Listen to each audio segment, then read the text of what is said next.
May Calderon, and of course kay Mayor Vice Calderon. Kahirap, mabuti na lang at tinigyan tayo ng pagkakataon dito sa October 4 na ito, magkaroon ng training.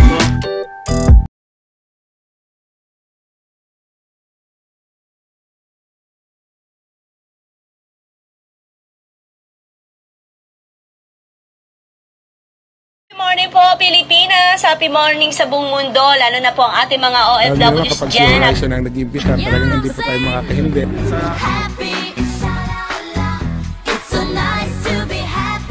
Kaya magagandang gagawin mo, dagdagan mo ng konti. Alamin ninyo ang Happy Morning Show na kung saan live na live po tayo dito sa Tugigaraw City.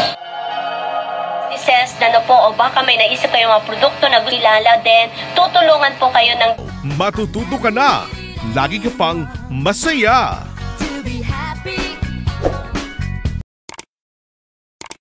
Ay matatandang guys, early bird sila. Sino kayong tatlo? Na early bird kasama si Tata Ricardo, yung ating president. Oh, pasok na, pasok na. Ay, tara na kayo dito. Sakay na, sakay na. Ay, ito kasi yung jeep. Ay, sa baba. Dito kami sa taas. Darating po yung jeep. Magsasabi dyan po kaway.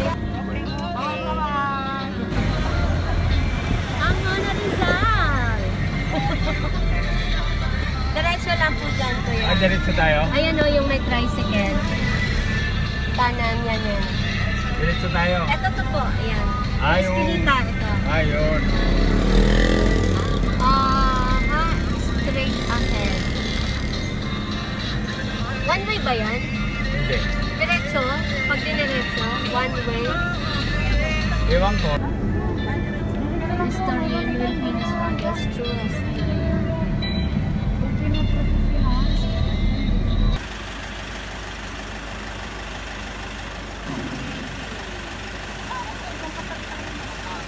Iba talaga ng puno, no? Ang laking tulong, no? hindi mainit. Iba talaga.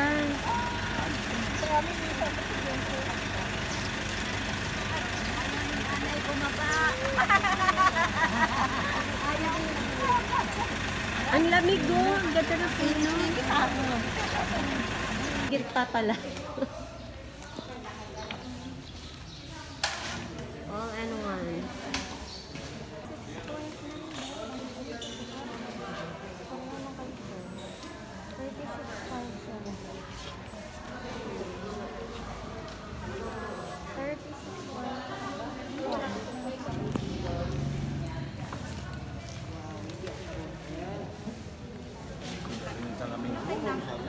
Let's begin our training with a prayer.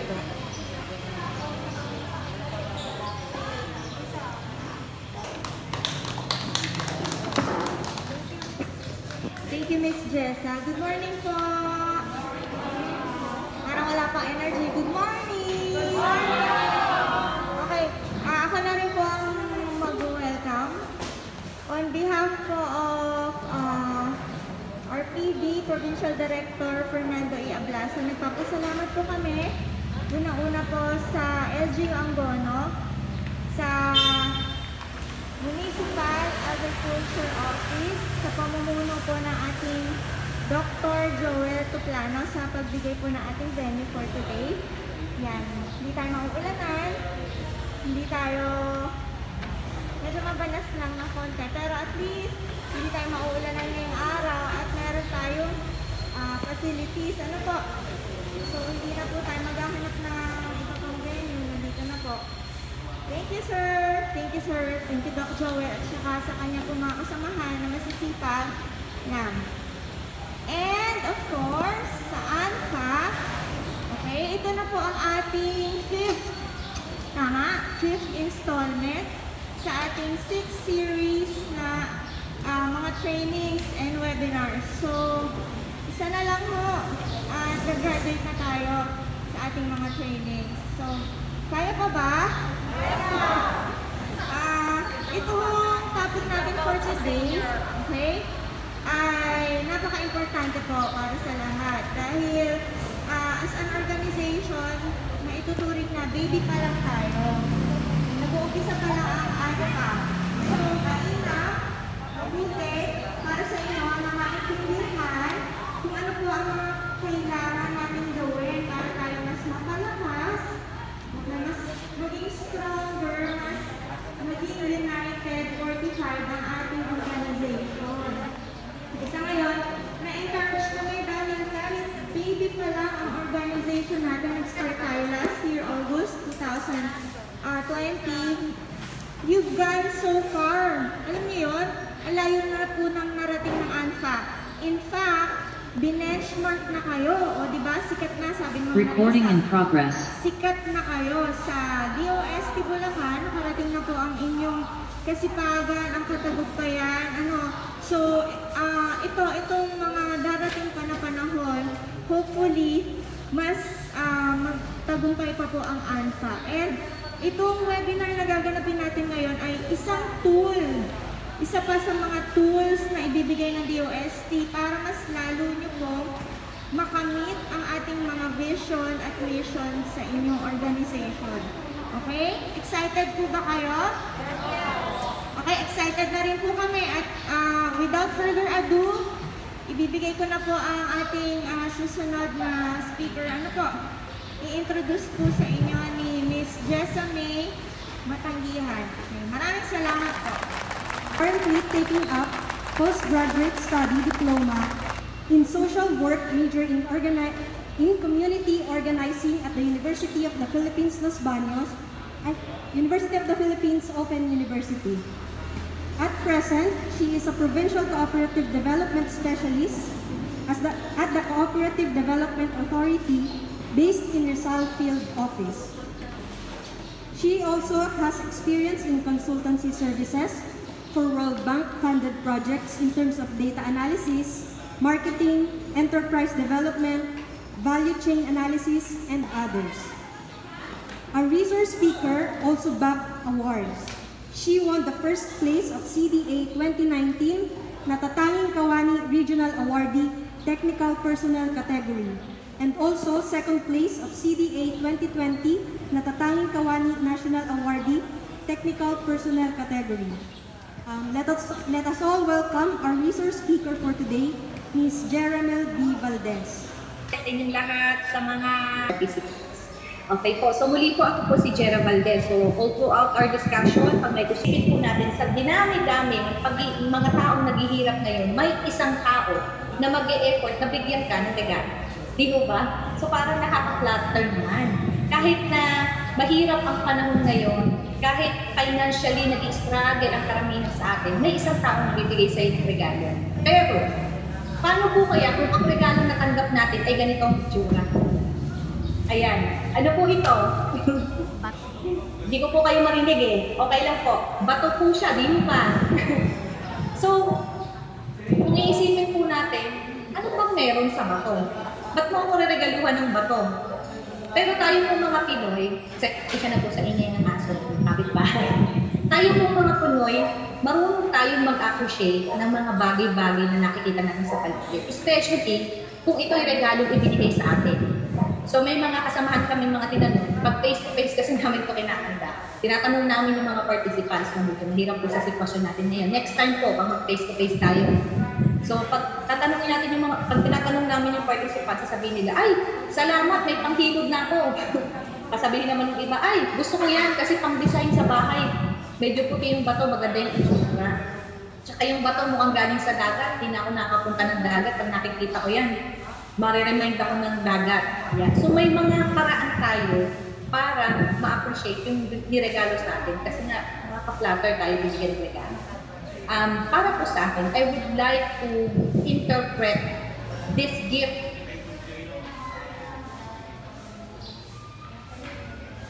na i-set ko na nandun kayo sa inyong tahanan, ligtas, siguradong ligtas at siguradong Recording in progress. kasama ang family, mga mahal sa buhay, tayo po ay nagbigay ng time para tulong sa atin. That's why po kami po yung nagpapasalamat. And at the same time, ako po yung nag-request sa inyo na sana po i-treasure din po ninyo bilang mga participants ang moment na ito. Yan, bilang ating pong pag-aaral ng sama-sama. Okay, sa diretso na muna tayo.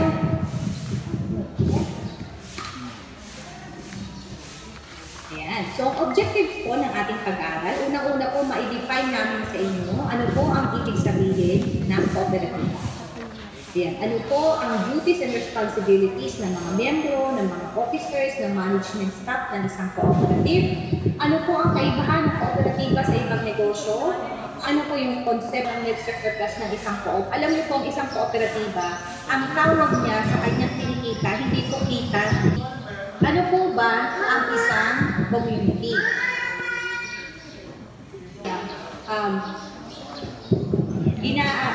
Siya po ay binubuo ng mga tao na may iba't ibang level ng pamumuhay, ng paniniwala, ng mga gawain, ng mga pangangailangan, ng mga bagay na gusto nilang marating. So katulad po ninyo, kayo po ay nakatira sa isang community, may iba't iba po tayong mga aspirations, mga pangarap sa buhay. Ano po?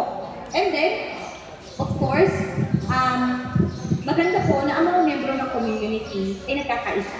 Ano, at maganda po nakaka-relate tayo sa isa't isa. And then, konting analysis lamang po sa atin. Tungkol po sa ating komunidad. Ayan. Ano po ba yung special sa ating community ngayon? Balikan po natin ano po itsura ng ating community. And then, what do you think is the most important sa ating community? Yung ating bang family, yung ating bang negosyo, yung ating economic status? And then, ano po ba yung mga aspeto sa ating community na gusto nating baguhin? Or kung magkakaroon po tayo ng chance, gusto natin siyang palitan. Then another po, sa palagay po ba ninyo, noong mga nakaraang taon at sa mga nilipas pang taon, ano po kaya ang itsura ng community? So, nung nakalipas na 5 taon, 10 taon, or 20 years, ano po bang itsura ng community ninyo? Ito po ba ay naging maganda, nag-improve po ba? Or pagkalipas ng panahon ay siya ay unti-unti nagiging worse or nagiging pangit po ang ating sitwasyon sa ating community. And then, kayo po ba ay parte ng grupo ng particular grupo sa inyong community na kung saan kayo po ay nasa minority or elderly, na sa palagay po ninyo, kayo po ay naapektuhan negatively po ng development sa ating community. Halimbawa po yung ating mga farmers, yung kanilang lupang sinasakahan, naapektuhan po ng modernization, nagtayo po ng maraming building, nagtayo na ng maraming commercial spaces sa atin. So instead of having farms, sa ating community na wala na po, natura na yung mga farms natin. And then, ano po ba yung gusto natin maging itsura ng ating community sa mga susunod na taon?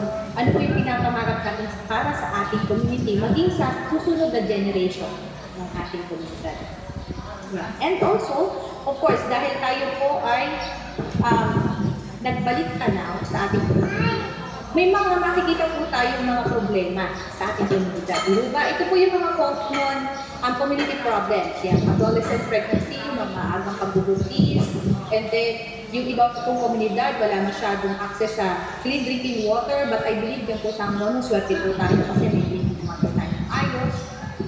May mga child abuse and neglect, and then may crime, may domestic violence, may drug use, pollution, mismanagement of resources. Ibig sabihin po ay may mga resources tayo, may mga natural resources tayo, but we tend to abuse the use of those resources. And then at the same time po ay hindi tayo nagtitipid, maaksaya po yung paggamit natin sa ating resources. So, ganyan po. And also, may mga gusto tayong ma-achieve, may mga gusto tayong magkaroon sa ating community, pero wala tayong pondo para po magkaroon, katulad dito magkaroon ng eskwelahan, mga other services like health services, education services, transportation services, etc. etc. No? Ethnic conflict, pagkakaiba-iba, kasi siya na po sa maingay na bata, wala po talagang mag-alaga na iyak po pagka wala sa tabi ko. Ayan. And then health disparities, ayan yung mga kalusugan natin. HIV or AIDS, I think it is a global problem until now. And then, kagutuman. So, until now po, marami pong mga cooperative na nagkakanda ng nutritional programs para po sa mga bata sa mga eskwelahan. Kasi nga po may mga bata na malnourished po, hindi sapat sa kanilang timbang kasi po ay hindi maayos sa kanilang pagkain.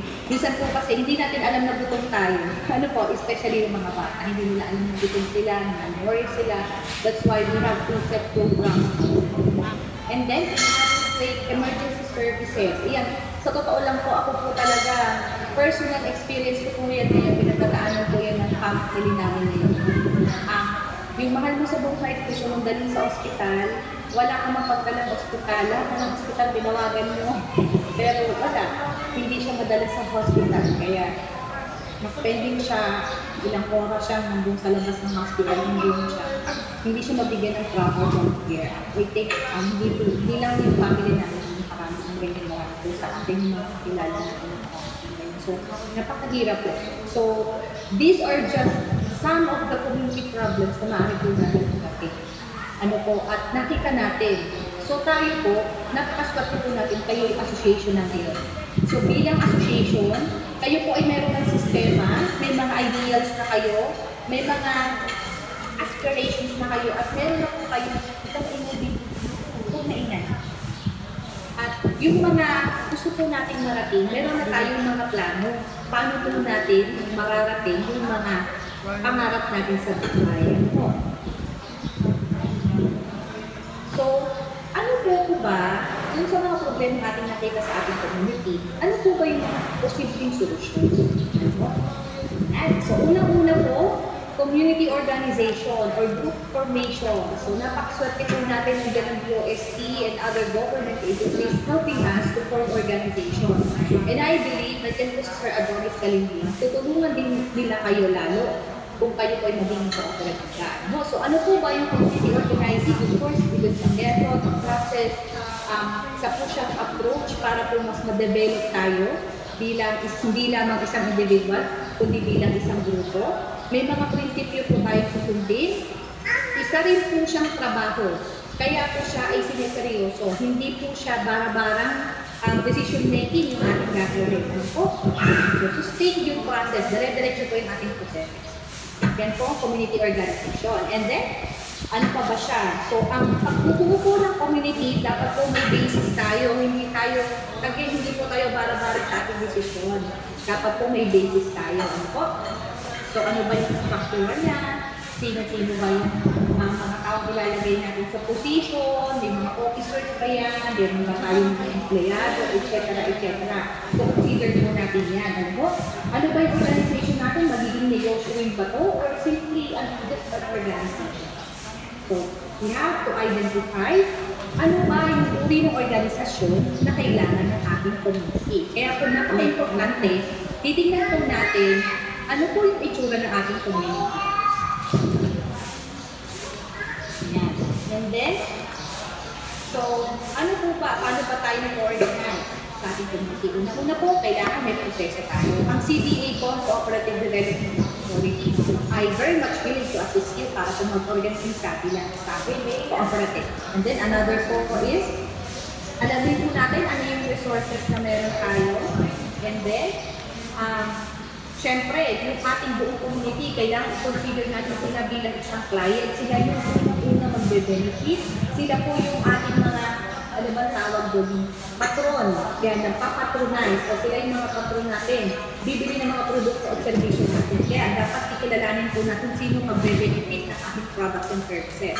And then, of course, sino ba tutulong sa atin para mag-organisa? Hindi po masamang humingi ng tulong. Although gusto natin tulungan yung ating sarili, hindi po masamang humingi ng tulong katulad ng ating ginagawa ngayon. Kasi we can share our own na mga skills, ating mga abilidad, para po tayo magkatulong-tulong talaga na mag-organisa ng organization. Then another po ay kailangan po iset natin sa ating sarili na pag tayo po ay nagtayo ng organization, hindi po siya ang katapusan ng ating pag-reach ng ating mga pangarap.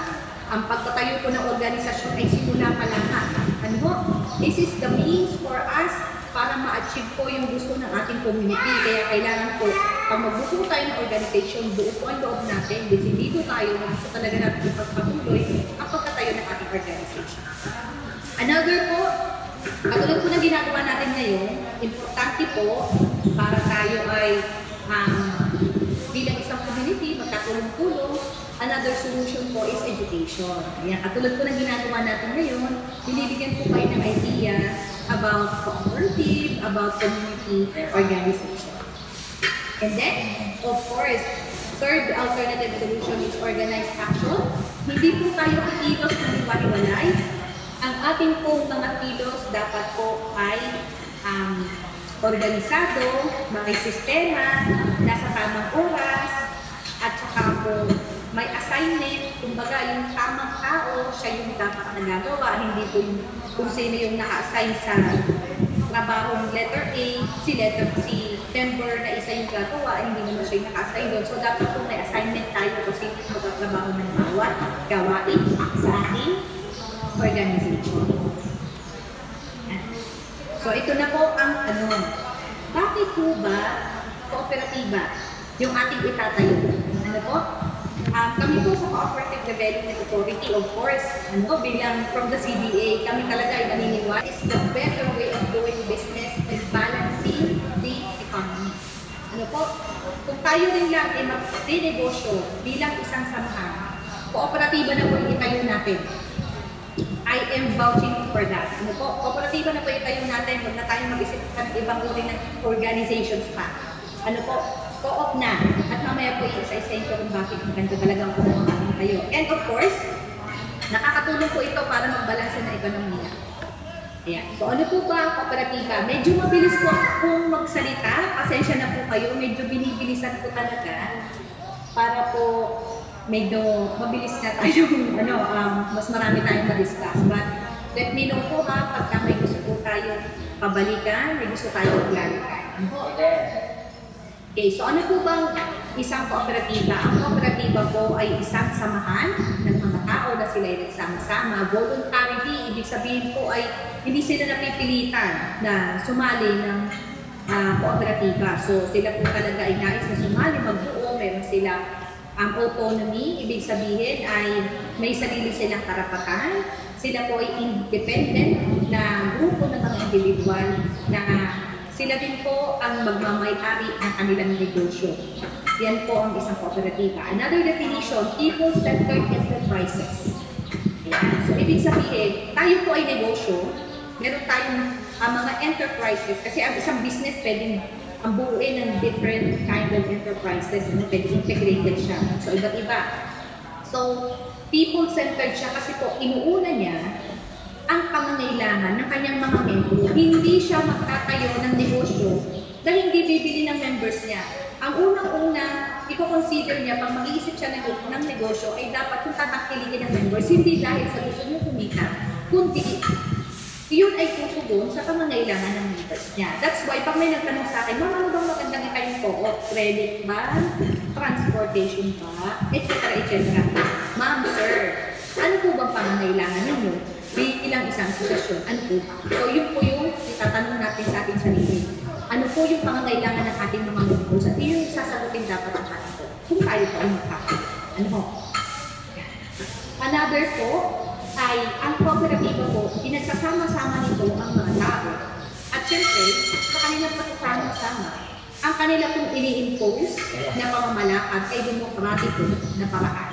At tinitreat po nila o tinatrato nila ang bawat isa equally. Pantay-pantay po kayo sa loob ng kooperatiba. And ang kooperatiba po ay driven by values. So napaka-importante po na yung ating mga kaugalian sa co-op ay ating na-i-apply. Na isasagawa natin. At iyan po ay internationally agreed principles. Hindi po natin pwedeng baliin kasi yung ibang mga kooperatiba na sobrang tagal na mayayaman na, bilyonaryo na, ay pinapractice pa rin po nila ang mga practices na ito. Kaya po tayo pong lahat, that makes a cooperative very unique or separated from other types of businesses. Kasi nga, ay meron siyang values, meron siyang puso. Okay, so punta po tayo sa legal basis. ano po, pag sinabi yung legal basis, pero po siyang batas na inaakuhan. So, ang mga kooperatiba po, may batas na sinusunod. At sa atin po, sa locality, sa atin sa Pilipinas, meron tayong batas. Ito po yung Republic Act 9520 or the Philippine Cooperative Code. Ayan. So, ulitin ko po Republic Act 9520 or the Philippine Cooperative Code. So, yung Philippine Cooperative Code, yan po yung sinusunod ng mga co-op. So, nandyan po sa batas na yan yung mga prinsipyo, mga kaugalian, mga gagawin, mga regulations. Kasi meron pa po yung implementing rules and regulation na sinusunod po ng ating mga kooperatiba. Hindi lang po sa dyan sa amuno, magiging sa buong bansa po. So, sa Article 10 po na RA 9520, sinasabi po ang co-op, binubuo siya ng 15 individual. So, pag magkakayo na po, at least 15 po tayo. Siyempre, dapat tayo Filipino citizens, nasa tamang edad, and then may pare-pareho tayo ng interest, common bond of interest, tapos nakatira tayo doon sa ating area of operation. Hindi po pwede. Magkakayo ka na po sa mga tapos yung mga miyembro mo, taga Maynila, taga ibang lugar, minsan may taga Visayas, Mindanao pa. Hindi po pwedeng gano'n. So, we have to identify saan po yung area of operation natin. Kung saan, doon nakatira yung ating mga miyembro. At sila yung magbe-benefit. Hindi po pwedeng mga taga-Mindanao ang magbe-benefit o taga-Visayas ang magbe-benefit ng negosyo ng mga taga-Amuno na kooperatiba. So, dapat yung mga members na ang magbe-benefit po. At lahat po sila, bago sila pumasok bilang isang miyembro ng co-op, bawat individual member ng co-op, dapat po mag-undergo muna sila ng pre-membership education seminar or PMES.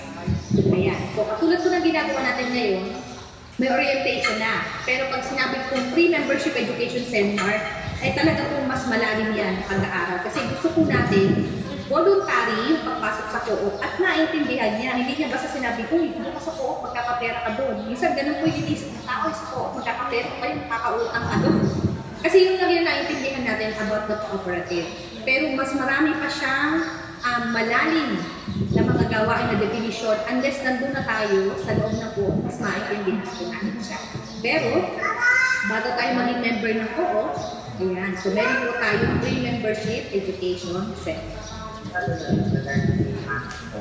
Yan. Another po. So ito po, sinasabi lang ng batas na to, ito yung Republic Act 6939. So binigyang karapatan ng Republic Act 6939 ang Cooperative Development Authority bilang ahensya po na nag-aalaga ng mga kooperatiba. So again po kami sa CDA, trabaho namin na magbigay po ng technical assistance sa inyo ng libre. Wala pong bayad. Hindi po kami magpapabayad sa mga technical assistance namin sa inyo. So marami po yan iba't ibang technical assistance, hindi ko na po iisa-isa. No? At sa amin din po tayo mag-release sa CDA. Ayan. So, paano po ba nagsimula ang mga kooperatiba? Ang mga co-ops po hindi nagsimula sa Pilipinas. Siguro naman po ay medyo nararamdaman nyo na yan. Hindi po sa Pilipinas nagsimula ang co-op. Although sa Pilipinas po, nagsimula po ang cooperative ay noong 1916. Ano po, so more than 100 years na ang cooperative movement sa Philippines. Pero nagsimula po ang kooperatiba noong 1844. Ano, yung unang-unang cooperative na established po noong 1842 doon po sa Inglaterra. Ano po, ang father of the cooperative movement ay si Robert Owen. Ayan, wala naman po tayong quiz. Huwag po kayong mag-alala sa mga pangalan, sa mga lugar na nababanggit po. Wala po tayong quiz, ha? Ayan po.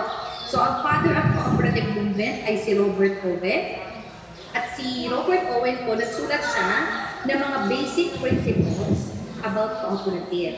Ayan. And then, doon po sa kanyang mga sinusulat ng mga prinsipyo ng cooperativismo, may mga taong na-inspire sa kanya. That's why po, yung Rockdale Pioneering Society sa Inglaterra, sila po ay binubuo ng 28 weavers or mga magkahabi na sila po ay nag-decide na magtayo ng consumers cooperative. So, ang consumers po, yun po yung consumable goods yung kanilang binibenta. Particularly ay harina, asukal, wheat, etc. etc. So, yung mga ganun ka-relation, yung mga product po yung kanilang binibenta sa consumer store nila. So, yung kanila po ginawang consumer store, na kung saan sila po ay nagbigay ng mga puhunan nila para doon sa kanilang tindahan,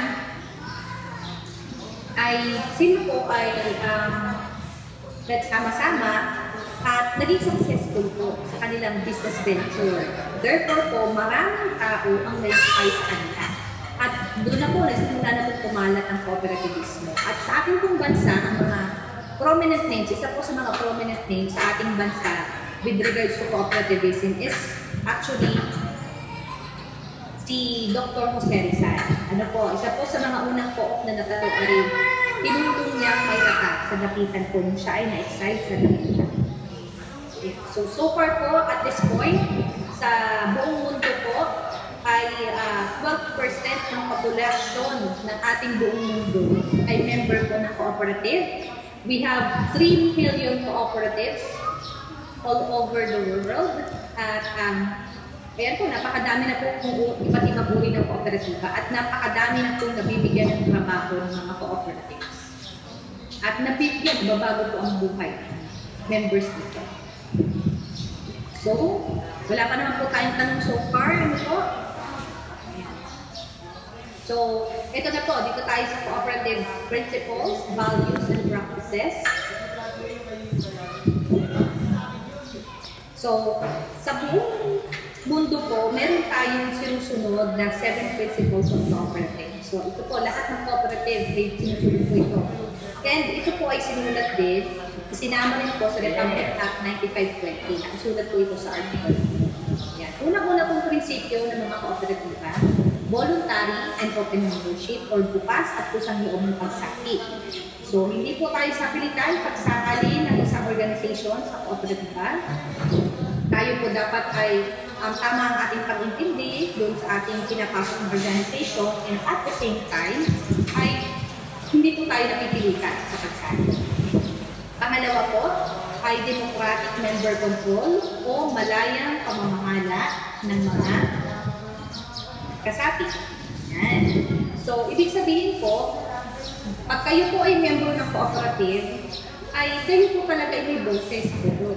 Hindi po pwedeng yung president lang, yung manager lang, or kung sino man po na mas nakakaalam, or siya man yung may trabaho, siya man yung may pinakamalaking shareholder, or kung siya man yung pinakamayaman, or kung ano ang posisyon niya sa buhay. Pare-pareho po tayo sa cooperative. Ano po? At lahat tayo may boses sa cooperative. Kung sino po yung nakakarami, sila po ang masusunod. Yan. Pangalawa po, member economic control. So, pangkabuhayang pagsaki at pangkisa. So, lahat po ng mga member po, nagbibigay po sila ng kapital sa cooperative. Hindi po pwedeng salingan ng co-op, wala kang share capital. Kasi po kayo ay magtutulungan, magbabayanihan po kayo. At yung binigay mong kapital, ang kagandahan niya, tutubo yan. Ano? Nakaipon ka na sa co-op, tumubo ka pa. May investment ka. Ano po, yung pera niyo sa co-op, nandyan lang yan, hindi yan nawawala. Tapos kumikita pa yan. Lalo na kung yung negosyo nyo po ay mataas ang return sa inyong mga investments. Kaya dapat po mataas ang return ng investments natin. Pang-apat po, autonomy and independence, pagsasarili at kalayaan. So may karapatan po tayo na magsarili, may sarili tayong desisyon, at may kalayaan po tayo bilang isang organisation. Kahit po kami sa CDA, pag may nag-invite po sa aming cooperative, pinasama kami sa kanilang General Assembly meeting, wala kaming karapatang diktahan kayo sa inyong mga desisyon. So meron po kayong kalayaan para mag-desisyon bilang isang organisation. Kailangan mga miyembro po ang mag-a-arrive sa final decision. Wala po ibang outside na mga influencers na nakaka-apekto dapat po. Although, of course, may mga to be considered tayo, may mga magpag-aaral tayong gagawin, may mga facts and figures tayong titingnan, at minsan matutulungan din tayo ng CDA via providing the guidelines or maybe the LGU and other government pieces. But still, the final decision should come from your organization. Panglima po, education, training, and information. Napaka-importante po ng karunungan, kasasanay at kapatiran sa mga kooperatiba. Kahit po tayo miyembro na, kahit tayo 10 taon na sa co-op, patuloy po yung ating pag-aaral. Ano? Kaya po hindi po pwede na, ay mga senior citizen na kami, hindi na sa amin po yung nag-aaral, hindi po sa totoo lang po. Nakakapunta po ako ng mga training na ang mga participants namin, mga retiree, na mga retiree, na mga teacher pa po ha, talaga mga educators pa po. Patuloy po sila mag-aaral. At na-appreciate pa nila yung kanilang mga napag-aaral. So, sama-sama po tayong matututos ang software. Pang-anim po, pagtutulungan ng mga kooperatiba. So, bawat kooperatiba po natutulungan. Example ko na lang po para mabilis tayo. Meron po kami programa na small co-op kapatid and big co-op kapatid program. So, may mga malalaking kooperatiba po na pwedeng tulungan yung mga maliliit na kooperatiba.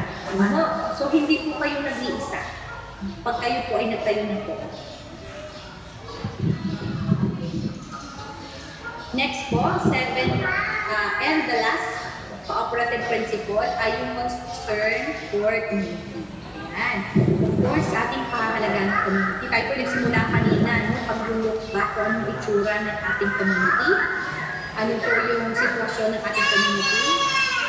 That's why, unahin talaga natin pag tayo organization, titignan natin ang kalalagay ng ating community. At mag-iisip tayo ng paano natin matutulungan ang ating community. Katuwa po yung bata dito sa amin. Pasensya na po kayo sa ingay. Magliligalig.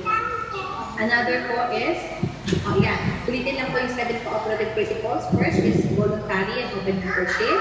Susunod po, democratic member control. And then member economic participation. And then autonomy and independence. And then education, training and information. Pang-anim po yung cooperation ng cooperatives, and then yung concern for community. So, ito naman po ang cooperative values. So, ang mga kooperatiba po, bukod sa prinsipyo, meron po siya mga kaugalian na sinusunod. Sorry po, nag-iniyak na po. Sandali lang po. Importante po ang pagtulong sa sarili.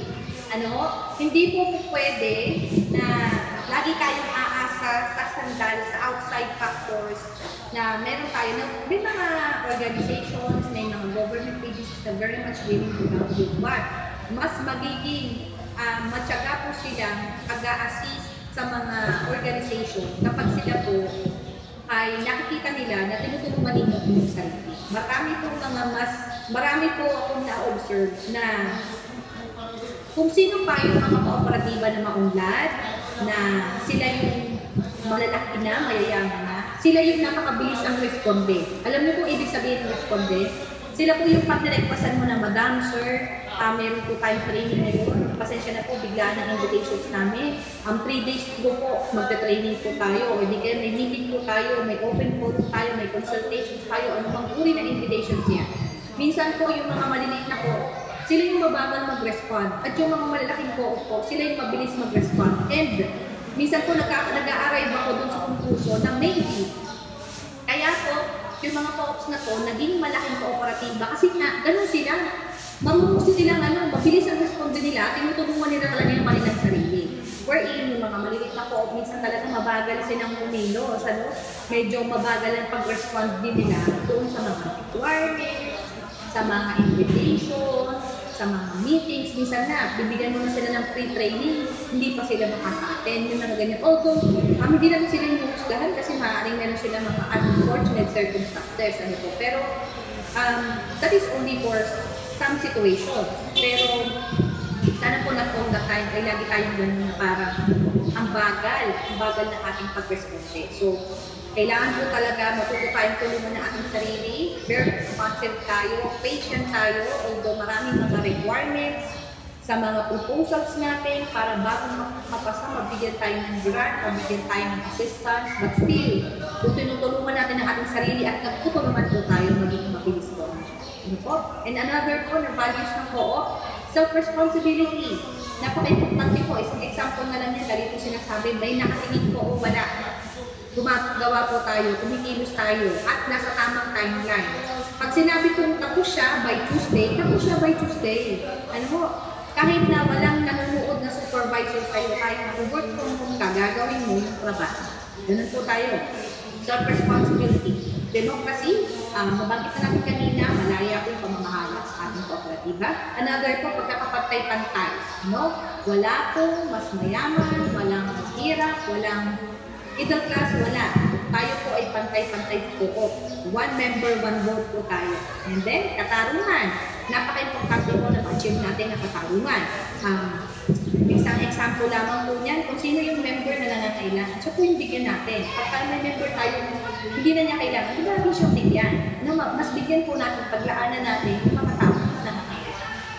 And then, pagkakaisa, napaka-importante, although minsan magka-clash po tayo ng mga ideas, which is good, kasi nag-brainstorming po tayo, but still, napaka-importante po na pagka yung majority meron na napag-desisyonan at yung majority po nasunod, ay sundin na po natin yun. Solid na tayo doon, hindi na po tayo hihiwalay pa doon kasi yun yung gusto na nakakarami. And then, yung kagandahan ng asal. So, I think, kung ang isang individual, kanya pong paiiranin yung kanyang kagandahan ng asal, ma-achieve po natin ang lahat ng values na ito. Self-help, self-responsibility, democracy, equality, equity, solidarity.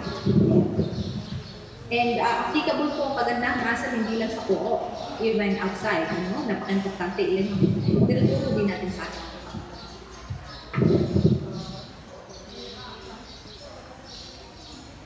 Okay, papasadahan ko lamang po ng mabilis. Ano-ano po ba yung mga pamamaraan sa kooperatiba? Napaka-importante po na nangangalap tayo ng pondo. Patuloy po ang pangangalap ng pondo. Hindi po pwede na nagbigay ako ng share capital today, ay bukas o sa susunod or sa susunod na buwan, sa susunod na taon, hindi na ako magbibigay. Tama na ibigay ko 1,000 dyan sa co-op na yan. Hindi po. Patuloy po ang capital formation natin. Next po, patuloy na paggamit ng pera. So yung pera namin sa co-op, hindi po natin patutulugin. Yung ibang cooperative ay naku po. Meron silang 15 million sa bangko. Ang ginagamit lang nilang pag-ikot sa negosyo, yung 2 million lang. The rest of the 15 million ay natutulog sa bangko. Hindi po gagamitin natin yan para patuloy po kumita, para po yung return on investment malaki. At yung ating interest on share capital malaki. Kung magkano man yung binigay mo yung share capital sa po, kikita po. Another po, pagbabenta sa tamang halaga. Ayan, ang mga co-ops po hindi nang lalamang. Sumusunod tayo sa tamang presyo pa. At syempre po, nagbibigay tayo ng maayos na serbisyo at may kalidad na produkto. Next po, patuloy na pagkikilig sa paglawak ng kooperatiba. Ayan. Susuportahan po natin ang patuloy na paglawak ng ating co-op, pataas man yan o pataba man yan. So gusto natin, yung mga miyembro natin, kung magsimula tayo na maliit, yung ating membership, let's say simula kayo, 15 na kayo, sa susunod na buwan, susunod na taon, parami tayo ng parami.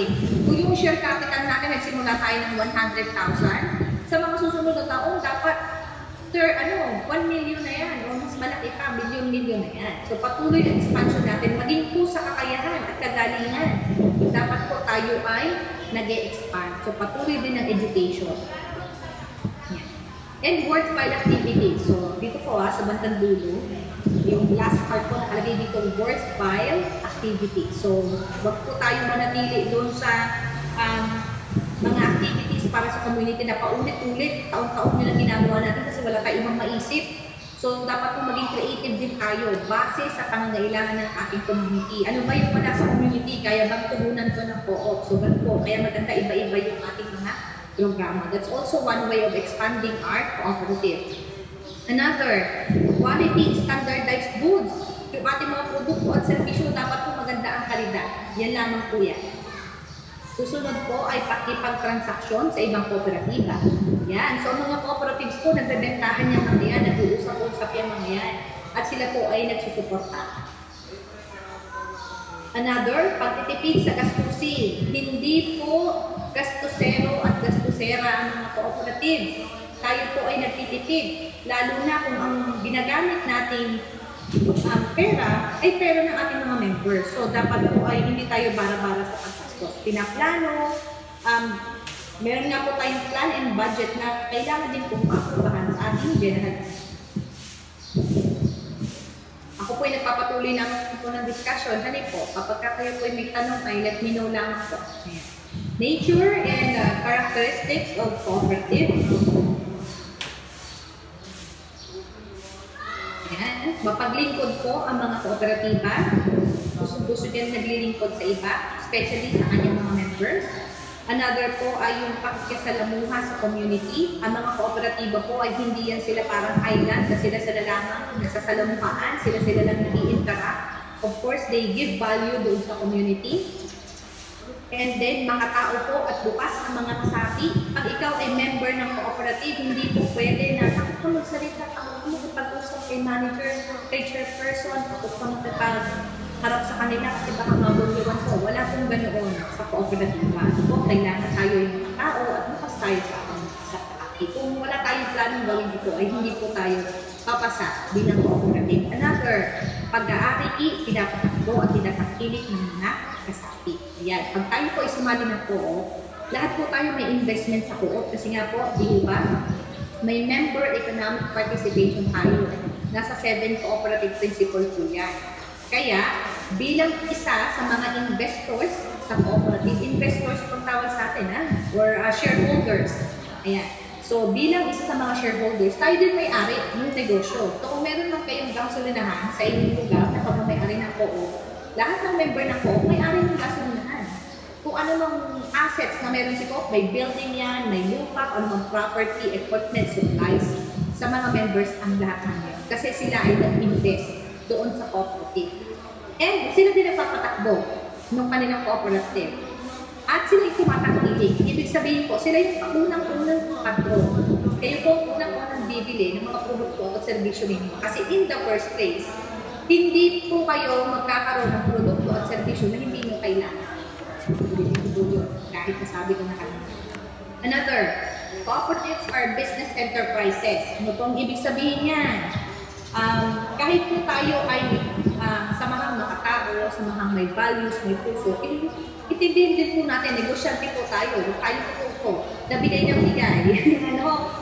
Importante po natitipid tayo. That's why kailangan may manager tayo na nagpapatakbo ng ating negosyo at alam niya yung technicality ng ating negosyo. At kung hindi niya alam yung technicality ng ating negosyo, kasi wala tayong ibang ma-hire na manager, maaari po siyang mag-aral. Maaari mag-aral, magbigay ng assistance, umattend ng mga training, or mag-seek ng assistance at umattend ng mga training. So another ay magde-develop siya through self-help and mutual respect. Yan, pag-unlad sa pamamagitan ng sariling sikap ang pagtutulungan. Self-explanatory na. Another po, ang magandang paglilingkod ay kung natutugunan ang mga tunay na pangangailangan ng mga kasapi dito. Babalik po tayo doon sa sinabi ko kanina. Ang mga produkto at servisyo po natin, dapat po talaga bibili natin hindi dahil sa napipili na lang tayo, kundi binibili natin siya dahil yun talaga i-need natin. Kaya po, ang produkto ni co-op at servisyo ni co-op para po sa mga members niya. Unang-una para po sa mga members. Secondary na lang po yung ng members. And then another po, pag-unlad mula sa mababang bahagdan hanggang sa pinakamataas. So, ibig sabihin po yan, mag-i-start po tayo sa simpleng pamamaraan and then magtatapos po tayo. Hindi tayo magtatapos, dire-diretso tayo. No? Patuloy po yung ating development bilang isang cooperative. Another, ayun po, nakikisalamuha po tayo sa iba't ibang ahensya, sa iba't ibang government or non-government organizations or sa ibang kooperatiba na maaari po makatulong talaga sa atin para lalo tayo mag-improve bilang isang organization at negosyo. So, ano naman po ang characteristics ng isang cooperative? Unang-una po, ang cooperatives daw po, sila ay nagsama-sama dahil meron silang isang pangangailangan at meron silang mga produkto at serbisyo na ino-offer sa kanilang mga membro. Pangalawa po, ang cooperative po ay paano Tagalogin? Nahirapan ako mag-Tagalog. Yeah. Members are owners and customers. So yung mga members natin, sila na yung may-ari ng negosyo or ng cooperative. Sila din yung customer or consumer or user or patron ng ating mga produkto at serbisyo. Yeah. At sabi ko po dito, may tip. Ang success po ng cooperative nakadepende heavily sa patronize ng mga members sa kanilang negosyo. Kaya dapat po tayo talaga ay pag may produkto at serbisyo, tayo unang bibili. Pangatlo, ang mga miyembro po ang supreme authority ng cooperative. So, kayo pong lahat bilang isang members, ang tawag po dyan ay General Assembly sa cooperative.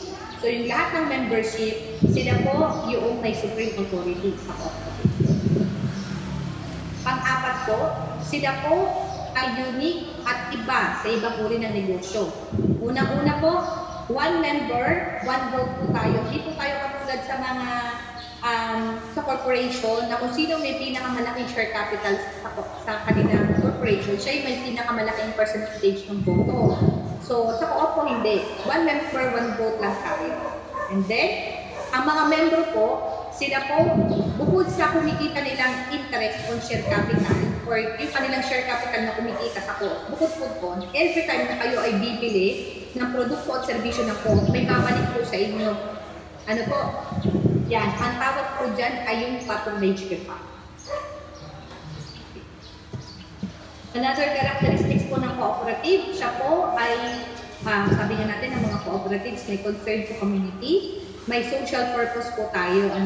So tayo, nagtatrabaho tayo para tulungan yung ating sarili, mapaunlad yung ating organization at negosyo. And then at the end of the day, pag tayo po ay tapos na yung business cycle natin, maglalaan tayo ng something very special para po i-give back yung blessing na ating natanggap. Ano po? Nasa batas po yan ng mga cooperative na dapat po meron silang bibigay na tulong sa community. Hindi po pwedeng hindi. Hindi po yan katulad ng ibang mga negosyo na pagkatapos ng business cycle ay pwede siya mag-decide na hindi siya tumulong sa kapwa niya. Kasi wala siyang batas doon. Pero ang mga kooperatiba, nasa batas nila na at the end of the business cycle, dapat meron tayong ilalaan sa community at dapat po yan sinusunod. Kasi that's what makes us unique. That's what makes us different from other organizations and enterprises. Pang-anim po, ang mga kooperatiba po ay sumusunod around the world sa mga prinsipyo, kaugalot, meron po tayong tinatawag ng shareholders at saka core members.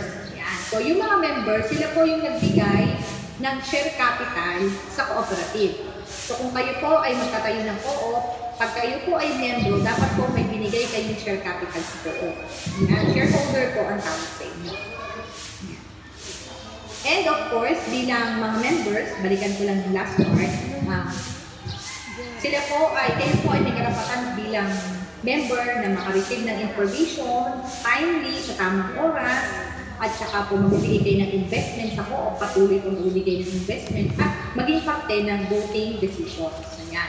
And then, meron po tayong tinatawag ng Board of Directors. Sila naman po nag-oversee sa management performance on behalf of the shareholders. Kasi po, ang ibang co-op, libo-libo na yung mga members niyan. So, hindi po lahat ng members pwedeng mag-monitor sa co-op every day. Ano po? So, nandiyan ang ating mga board of directors na maaari po magtanong sa management o dun po sa mga taong involved sa ating day-to-day business operations para sila po i-monitor or i-supervise. Yan po yung mga board of directors. And then we have the management. Sila po yung ating mga pinasuswelduhan. So sila po yung ating mga empleyado. Ano po, maaari silang hindi member ng cooperative kasi po empleyado natin sila. Pero kung gusto nila na maging member ng co-op, wala din pong problema. Mas maganda po. Ano po, pero may iba pong mga manager o yung empleyado ng cooperative na nag-decide na hindi sila maging member ng co-op. So it's up to them kung gusto nila. Again, open and voluntary membership. So sila po yung mga empleyado natin. Sila yung nandoon sa araw-araw na operasyon ng ating cooperative. Yeah. So sila yung nagbibigay ng information sa Board of Directors. And then si Board of Directors, siya naman din ang magbibigay ng information sa mga members o sa General Assembly. No, vital information. Kasi si General Assembly or yung members, hindi naman yan sila lagi-lagi na meeting. So si Board of Directors, sila yung, ang regular meeting yan sila ay monthly. And then monthly, si management pwede pong mag-report sa kanila ng performance ng kanilang negosyo. So, pwede pong gano'n ang gawin natin. Meron tayong governing body, yun po yung ating headed by the General Assembly, yung ating mga membership. And then, meron po tayong mga officers, yun po yung ating mga board of directors. And then, sila board of directors, sila po yung mga key policy makers, sila po yung nagagawa ng mga policy polisiya. At yung mga polisiya na yun, pwede pong ibaba kay management. Na kung saan si management, sila po yung nasa day-to-day operation ng ating negosyo. Yeah. So ano pa yung basic operational structure ng isang kooperatiba? Yan. So ang isang kooperatiba, meron siyang management. So makikita niyo po nasa gitna. Yan, may General Assembly, may Board of Directors, at hired management. So yung nakita natin kanina, no? Si General Assembly, again, lahat po yan ng mga members, ano? Especially yung mga members with voting rights, members in good standing. Ano po? Kasi may mga members na not in good standing. Bakit? Kasi members sila na delinquent sa pagbabayad. Mga members na laging absent, mga members na hindi na-attend ng meeting, mga General Assembly. So, pare po kayo maging members in good, not in good standing sa kaso. But, particularly, yung General Assembly, sila po ay binubuo ng mga members na may na entitled to vote. So, given the right to vote kasi sila ay in good standing. Yeah. So, si management, binubuo ni GA or General Assembly, Board of Directors or BOD, ayan, and then yung hired management. So, nasa gitna yan. And then, yan po silang tatlo, si management, gagawa ng business operations. So, business operations, may dalawang result, surplus and services. Balik po tayo sa taas. Diyan po sa taas, makikita natin, may dalawang uri ng member. Nasa right, yung member natin nagbigay ng capital. So, meron silang dalang sako. Yung pong sako nagre-represent sa share capital na inilalaan sa ko. So, nagbibigay sila ng capital sa ko. Doon sa kaliwa po ninyo, sa screen, nakikita ninyo yung member na nagbigay ng capital at may patronage pa. Ibig sabihin, nagbigay na siya ng share capital. Siya pa ay tumangkilik sa binibentang produkto at serbisyo ni po. Okay, so balik po tayo sa ilalim ng operation. Si operation po may dalawang resulta, surplus at services. So doon po tayo sa kanan, yung member owner na tinatawag. Si member owner na kapital lamang ang binigay sa co-op. So yung surplus, ang mapupunta lang sa kanya ay yung interest on share capital. So makikita niyo yung surplus po natin sa tatlo. Merong PR or patronage refund. Merong IST or interest on share capital, yung kulay gray. And then yung statutory funds, yung kulay orange, na kung saan siya po ay bumalik sa management. Mamaya po i-explain ko yan kung ano yung statutory funds. So, kung makikita po ninyo, si member na nagbigay lang ng share capital kay co, ang ma-enjoy lang niya kay kooperatiba, yung interest on share capital. Kasi yung kapital niya tumubo. So, may interest yun. At ibabalik yun ni co sa kanya, yung interest lang. Hindi po yung pinaka-capital niya. Kasi yung capital niya patuloy na gagamitin ni co. Ayan. And then, punta po tayo sa kaliwa, si member users. Ayan. So, si member users, tatlo po yung na-enjoy niya. Unang-una, yung services na resulta ng operation ni cooperative. May services na siyang na-enjoy kay cooperative plus yung mga produkto na binili niya kay cooperative, na-enjoy niya. And then another, meron siyang interest on share capital, ay yung kanyang kapital na ibinigay sa co-op, tumubo ng interest. At pagkatapos po may patronage refund pa siya. Yun yung baliktang kilik. Ibig sabihin, tumangkilik ka sa produkto at serbisyo ni co-op, kaya may baliktang kilik ka. Kung ano man yung binili mo, may percentage siya na babalik sa'yo. Ano? Kaya, kailangan, maganda talaga, makita niyo po yung difference ng dalawa. Kung kayo po ay magme-member ng co-op, bukod sa pagbibigay ng share capital, napakaganda po na tayo bibili at tatangkilik sa produkto at serbisyo ng ating cooperative. Ayan. So, ano po ba yung mga uri ng membership sa cooperative? Dalawa lamang po, pero tayong regular members and associate members. But sa batas po, sinasabi ng batas natin, even kami po, ako po, personally, na mas maganda lahat ng members natin regular. Bakit po? Kasi yung regular members, they have all the rights para po maging parte ng cooperative, including the voting rights. Pagdating po sa associate members, they have all the rights sa pagiging member, pero wala silang karapatang bumoto at saka iboto doon sa kooperatiba. So pag nag-election na, pag may mga decision-making process na kailangan ng election, hindi sila pwede maging involved doon. Ayan. So, bakit po ba nagkakaroon ng associate members? Yung ibang cooperative, nagkakaroon sila ng associate members, nag-decide sila kapag may mga member na hindi kaya magbigay ng sapat na share capital. Halimbawa po yung regular members, pagbibigay lamang sila ng minimum of share capital na 2,000. Paid up yun. Pag sinabing pag paid up, diretso bigay po yung kay Toho. Babayaran na niya yung kanyang share. Nagbibigay siya ng 2,000. Yun yung minimum. Eh, halimbawa, may gusto sumali sa inyo, ay 500 lang yung kaya niya. So, pwedeng associate member muna siya. Na 500 lang yung kanyang share capital. So, pwede niyang hulug-hulugan yun. Makabuo siya ng 2,000. Let's say, after 2 months, 3 months, nakabuo na siya ng 2,000. Patuloy siya nagbibigay ng share capital dito. Mapopromote na siya as regular member. Pwede pong ganon. But still, bago siya maging regular member, dapat alam niya na gagawin niyo na siya regular member. So, importante po yun na may tamang information tayo dun sa mga members natin. But, we can make our own law sa cooperative. And wag lamang po tayong kontra doon sa pinakabatas natin yung 9520. Sinabi ko kanina yung Republic Act 9520. So, halimbawa po, pwede tayong kung sa palagay natin yung mga tao sa community, especially yung mga target members natin, walang kakayahang magbigay ng malaking share capital, ay di pwede po natin babaan. Gawin natin talagang 500 lang yung minimum paid up capital para lahat ng sasali sa co-op regular members agad. Nasa sa atin po yun. No? But, yun nga, ina-advise na ng batas natin na mas maganda walang associate. But still, nasa inyong final decision. So, we also have the what we call bond of membership. Ito po yung tinatawag na magiging basis natin sa ating batas na magiging pare-parehong characteristics ng ating mga members. Kasi meron tayong members qualification. So, hindi tayo pwede basta-basta na mag-accept ng membership.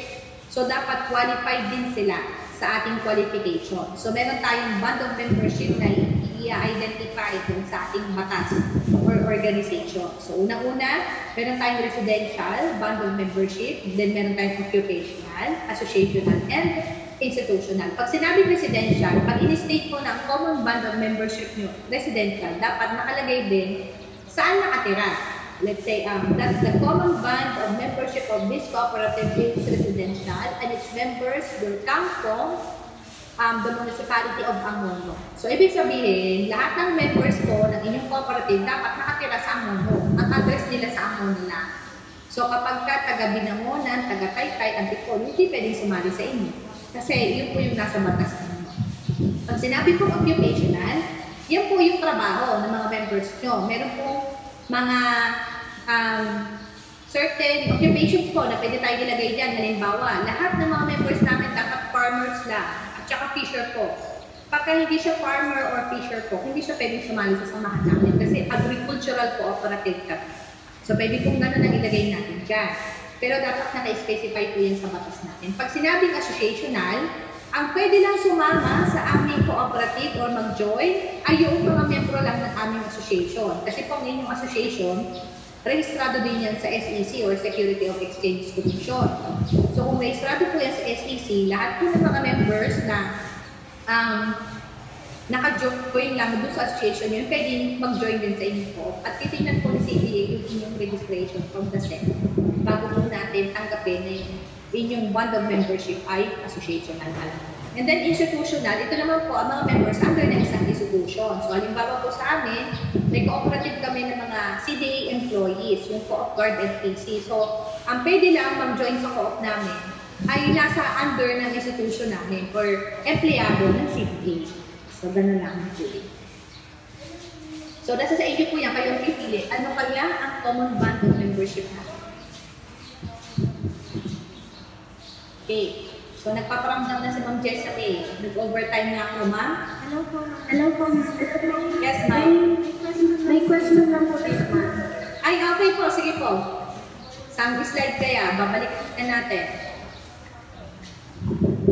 Ano na rin. Iwan ko na yung camera na ko para kaya. Hello, Ma'am. Hello, Ma'am. Yun ko na sa option sa camera. Kailan mo. May echo po. May echo. Hello. May echo pa. May echo pa. Ang haba.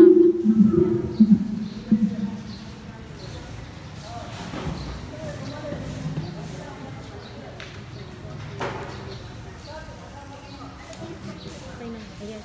Hello po, Ma'am. Ayan. So, yung sa RA RA 95, ano to? 9522.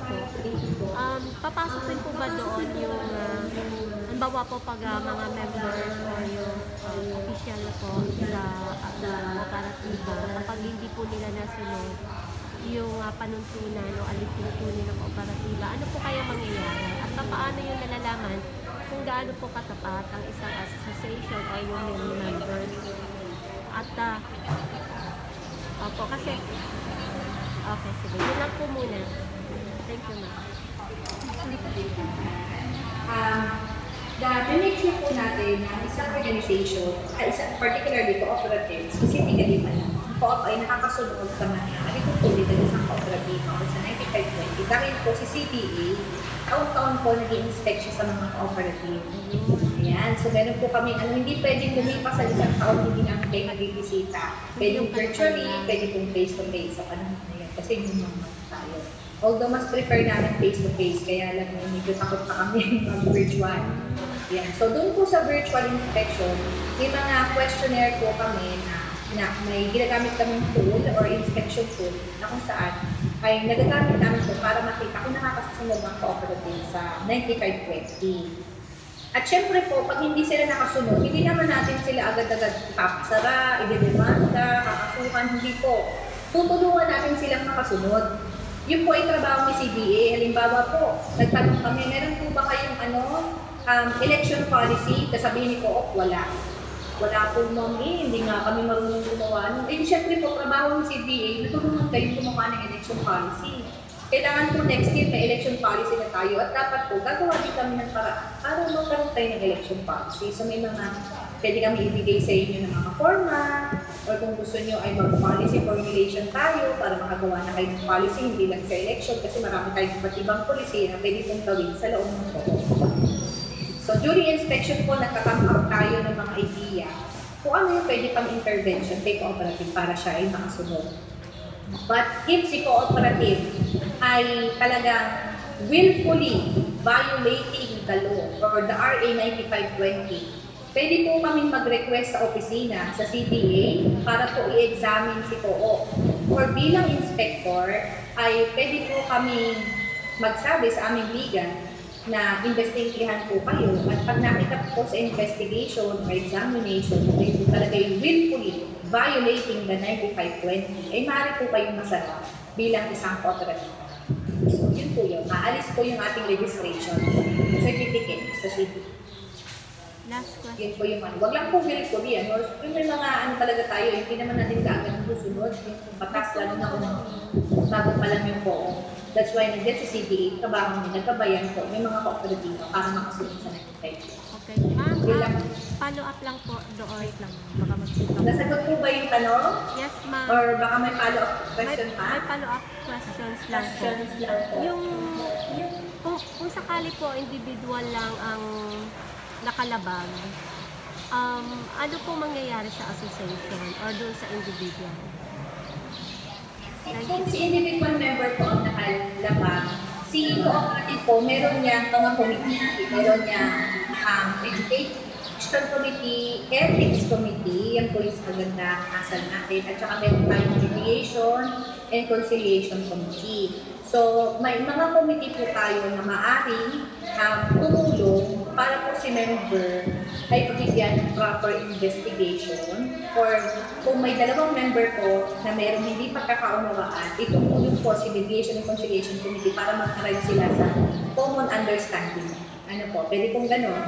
Or if there is a conflict within the organization, may isang member sila nagreklamo or may isang officer sila nagreklamo, meron din po tayo mga federations ng cooperative na kung yung co-op po ninyo ay member ng federation ng co-op, pwede po kayong humingi ng tulong sa federation na yun para sila po yung maging mediator or conciliator ninyo during the discussion na yung mga information po na lalabas po sa inyong pag-uusap ay exclusive lang na kayo lang. Hindi po yan lalabas dapat. So, si mediator and conciliator o yung tagapamakita po ninyo ay dapat po ay hindi niya ilalabas yung information o yung mga pag-uusapan during mediation process.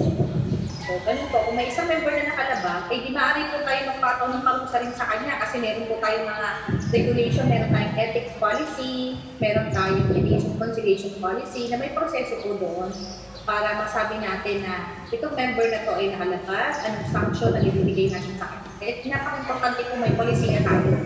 Hindi pwedeng sabihin na, ay si member, hindi nagbayad na yung buwan, tanggalin na yan. Anong legal basis mo para tanggalin siya? May policy ba tayo na pag hindi nagbigay ng share capital na yung buwan na to ay aalisin? Meron ba tayong legal basis? Pag wala, ay mahirap po yan. Pag nareklamo tayo ni member na inalis natin siya dahil hindi siya nagbigay ng share capital ng isang buwan at wala tayong legal basis, ay marereklamo po talaga tayo. Kahit si Dole, bagitin ko na po ang Dole. Pag may empleyado tayo na halimbawa po ay hindi magandang ginawa, inalis natin siya sa kanyang employment, nagreklamo sa Dole. Pag si Dole po, inimbestigahan tayo at nakita niyang wala tayong legal basis para alisin siya, wala tayong polisiya, ay wala po. Talo tayo. Kadalasan po talo ang negosyo pag may empleyadong nagreklamo kay Dole. Pero kung tayo po ay may polisiya, malinaw na pagka-empleyado, lumabag sa ganito, malinaw na patunayan namin nilabag niya ito, at ito ang sanction sa kanya, ay ayan. Walang may laban po tayo dun sa kaso pagkain. Kaya importante po meron tayo yung mga polisiya sa ating organization, pati po sa ating negosyo. Yun po. Nasagot po ba? Or may tanong pa tayo?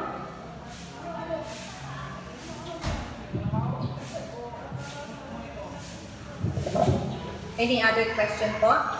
Mamaya na, maraming pa mamaya na. Wala na po. Okay na po. Sige po. At tayo po ay magpapatuloy. Salamat po. So, ngayon mag-iipak ang ating screen. Yan. So, ito naman po yung mga types of cooperatives. Yan. Ito po yung mga options natin. Ano mo, tayo nakatayo ng po. Unang-una ay credit cooperative. Ito po yung sa pagpapautang. Susunod, consumers cooperative. Mga consumable goods ang binibenta. Producers. So, sila ay nagpo-produce. Let's say, nagtatalim na agricultural products or di kaya ay sila ay, of course, yung naman may tatanim natin, agricultural products. And, or maybe nagtatahi sila ng mga clothing materials, etc. etc. So, kung kayo nagpo-produce o gumagawa ng sariling produkto, pwede po kayong producers cooperative. Marketing cooperative, pwede po nagpa-buy and sell. Service cooperative, any type of services na ating pinaprovide, health service, transport service, etc. etc. Then advocacy cooperative, ito po yung type ng kooperatiba na ang binibigay niya ay more on sa ina-advocate niyang cause. Halimbawa po, education. So, hindi siya after na kumita sila, kundi po yung cost na pinupush niya. Halimbawa nga po, education. So, more on training sila, papatraining sila o nagbibigay ng education sa kanilang mga members. And then, meron tayong agrarian reform cooperative. Ito naman po yung mga kooperatibang natuo. So, tinulungan din pong ibuo ng Department of Agrarian Reform. So, mga members po nito ay sila ay beneficiaries ng DAR. Then another cooperative bank, talaga pong bangko ito. So, kung ano po yung function na isang bank ay ginagawa nila, pero sila ay cooperative. So, include po dito ang Bangko Sentral ng Pilipinas, magkakatayo tayo ng cooperative bank. Pag dairy cooperative naman, so pagagatas yung ating negosyo, meron tayong alat ng kambing, kalabaw, baka. So, mga fresh dairy products yung ating mga produkto. And then we have education cooperative, more on education naman ito. 11 is electric cooperative. So, pagbibigay naman po ng elektrisidad sa mga communities na kanilang binibigay ng service. And then we have the financial service cooperative, iba't ibang financial services. And then the fishermen cooperative, mga mangingisda po, mga members ito at mga aquatic products po yung kanilang produkto. We have the health service cooperative. Of course, pagbibigay po ng health service. Housing cooperative, special type ng cooperative po ito kasi siyempre po ay medyo malaki ang tulungan dapat ng housing service, housing cooperative. Kaya po, medyo iba po ang regulations na katay ng housing cooperative. And then we have insurance cooperative, mga insurance naman po ng mga members na kanyang negosyo. And then we have transport cooperative. So transport services naman ang nilang pinaprovide. Then, we have Water Service Cooperative. Magbibigay po ng potable water system sa kanilang mga members or sa community ang kanilang negosyo. And then, we have Multi-Purpose Cooperative. Pag sinabi mo multi-purpose, marami na siyang negosyo. So, maaaring traded siya, at the same time consumers, or at the same time ay insurance cooperative or transport cooperative. So, iba't ibang uri na ng negosyo yung hinahawakan niya. Pero kung bago ka mag-multi-purpose, dapat 2 years ka muna single type cooperative. Yung from number 1 hanggang number 90. Dapat isa ka lang. Kung magtatayo ka ng pipili ka lang muna ng isang uri ng negosyo or uri ng cooperative na inyong tatayo. So, after 2 years, mapatunayan kaya nyo ng tumayo, kaya nyo na magpatuloy bilang isang cooperative at successfully ay positive naman yung ating financial statements, pwede na tayo mag-multi-purpose. Mag-venture tayo sa ibang uri ng negosyo. And then last, meron po tayong agriculture cooperative. Pag sinabi mong agriculture cooperative, ito yung, of course, ang ating mga members ay farmers or fishermen, and para din po siyang multi-purpose cooperative kasi ang sistema niya is pwede din magpapautang, pwede siyang magtinda, pwede mag-produce, etc. We have a given special treatment po sa ating mga farmers, sa mga fishermen, kasi gusto nating matulungan ang agriculture sector sa atin. Then, ito naman pong organization and management structure ng cooperative. Ito po yung pinaka-basic structure ng isang co-op. Nakikita nyo po nasa taas, pinaka-importanting,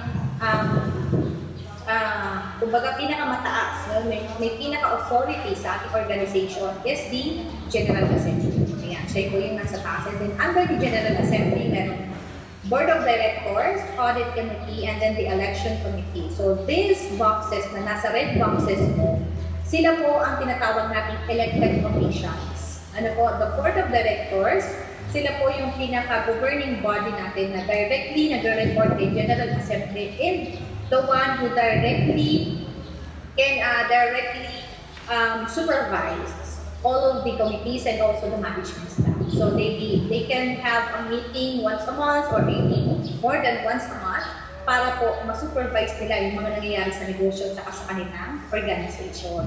Yan. So, yan po si Board of Directors. Ang bilang yan sila, maaaring 5, pinakamaliit po ay 5 hanggang 15. So, ang bilang nila dapat din po ay odd number, hindi po pwedeng even number. So, odd number is 5, 7, 9, 11, 13, and 15. So, doon lang po kasi kailangan ay hindi po pantay para may mananalo. Pag may option A, may option B. So, hindi po pwedeng tie. Halimbawa ay 4 lang yung inyong Board of Directors. So, pareho sa option A, 2 bumoto. Sa option B, 2 bumoto. Walang mananalo. Kaya dapat po odd number. So, kung 5 kayo, maaari kung si option A ay 3 ang vote, si option B, 2 ang votes. Kaya po, odd numbers lang siya. Minimum 5, maximum 15. And then you have committee, audit committee and election committee. Kasama po siya sa elected official. Ibig sabihin po, inelect sila ni General Assembly. Kasama po silang 2 committee sa elected official kasi critical po yung trabaho nito. Si audit po, tinitingnan niya isa-isa talaga yung mga pumasok na pera at lumabas na pera sa ating organization at ano po yung mga proof ng bawat transaction. Halimbawa, may nilabas po tayong 10,000 pesos ng cooperative, bumili tayo ng supplies. May resibo ba yan? Gumastos tayo ng transportation na 500 pesos. May resibo ba yan? Ano ba yung sinakyan? May voucher ba yan? So, tinitingnan po yan ni Audit Committee. And also, Audit Committee can also check on the plans and programs ng cooperative kung nasusunod siya at a timely manner. At kung siya man po ay ma-hampered or siya man po ay hindi magawa on time, anong dahilan? And they can provide recommendations kung may nakikita po sila na pwede i-recommenda para po maiwasan yung mga ganitong sitwasyon. And also, the election committee, critical po ng trabaho ng election committee. That's why sila po ay parte sa elected officials. So, the rest ng mga boxes po sa ilalim, na kulay blue, yan po yung mga tinatawag na appointed officials. Sila po ay connected sa Board of Directors kasi si Board of Directors po ang nag-appoint sa kanila. So, itong mga committees na po, Mediation and Conciliation Committee, Education Training Committee, Ethics Committee, we also have Gender and Development Committee. ito pong mga committee na to, mandatory yan. Pag nagtayo tayo ng cooperative, automatic po dapat meron tayong mga committee na ito. Ano ho? Ang minimum membership ng bawat committee ay at least 3 persons. Yan. Pero pag tayo po nagsisimula pa lang, dahil 15 lang naman yung minimum number of committees, kulang na po ito sa 15, ay Appreciation to Miss Jera Miss Gerald Valdez for sharing her invaluable time and expertise as resource speaker during the conduct of training on organizational management for Angolan Normal Farmers Association. Given this 19th of October 2021, signed Fernando Ablaza, Provincial Science and Technology Director, DOST-PSTC Rizal. Maraming salamat sa ating participants and of course sa ating speaker today, Miss Valdez,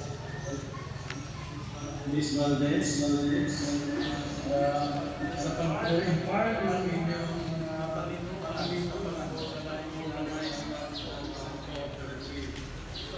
So, ngayon, nalaman ng ating actually for the information of Miss Valdez, ito ay mga Farmers Association na.